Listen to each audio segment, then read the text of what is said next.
Hi guys! In this video, I'm going to show you how to mention someone in a comment on Facebook using your Android phone. Just keep on watching and let's get started. First, open your Facebook application. Scroll down and find the post you want to comment. Example, this one. Just tap comment and you can write a comment.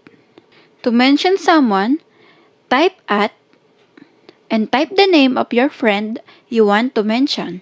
Click your friend. If you are done, tap this button. Now, their name will appear in the comments. And that's it. If this video helped you out, please consider leaving a like and let me know in the comments if you have any question. Have a good day!